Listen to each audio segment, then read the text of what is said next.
You know what? If you happen to be a dog lover, like so many of us, you want what's best for man's best friend, and that includes what you feed him. That's correct. But right now, as anchor Kristen Hartman learned, there are some big concerns surrounding certain dog food regimens. Kristen, when you were talking about this at 4 Today, I was stunned by this. Yeah, and you know what, guys? It's happening with enough frequency. The FDA is actually investigating.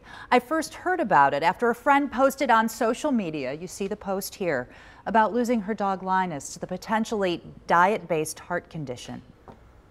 Go. That's Linus, living large, taking a swim.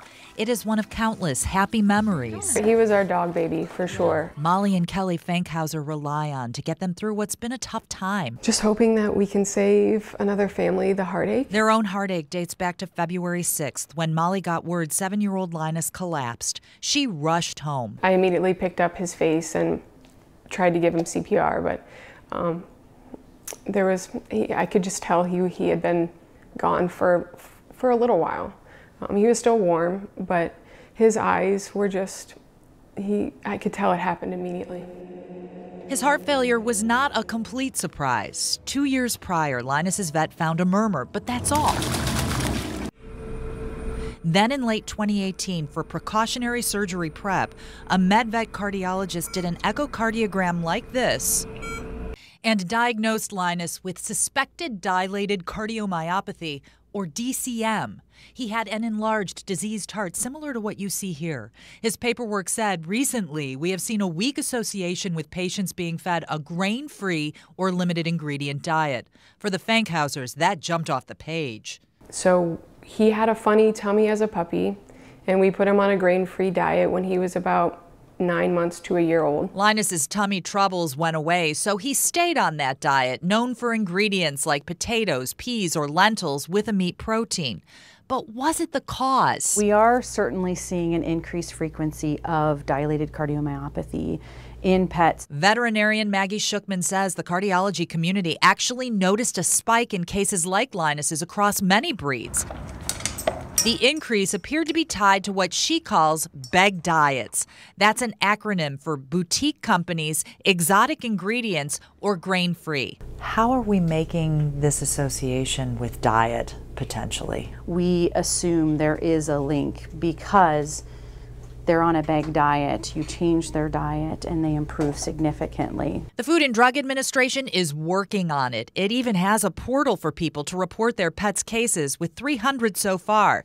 The vast majority of those came after the FDA went public with its investigation, which has found this. Quote, in 196 cases in which dogs ate only a single primary diet, approximately 90% of the foods were reported to be labeled grain-free. This is the chicken and brown rice. Michelle Hobbs, who founded Pet Wants, a made-fresh pet food company in Cincinnati, says her customers have been asking about DCM. It goes back to a lot more things. I mean, the dog, the food, the quality of the proteins. Her advice for pet parents? Talk and learn about food options. You need to have your meats first, and you need to start with a real good quality meat first. But if you already made beg diet choices to fend off allergies or just in the best interest of your dog's health, you might be wondering. How long do you have to have been on one of these diets for it to have had this impact or taken this toll? This is typically seen in dogs that are fed a diet for a long extended period of time, so typically over several year period. If your dog is diagnosed with this, can you turn it around? We certainly can turn it around. With meds, supplements, and diet, Linus's heart health improved before his sudden collapse. So many questions. It's very complex in terms of the actual nutrition component of it. And as the fact-finding continues, Molly's talking about DCM and diet. People need to have more information, even if it's not definitive. At least it's a caution. Hoping the conversation helps you do what's best for your best friend. The FDA told me it's working with the pet food industry to better understand whether changes in ingredients, ingredient sources, processing, or formulation might have contributed to what it calls an outbreak of DCM.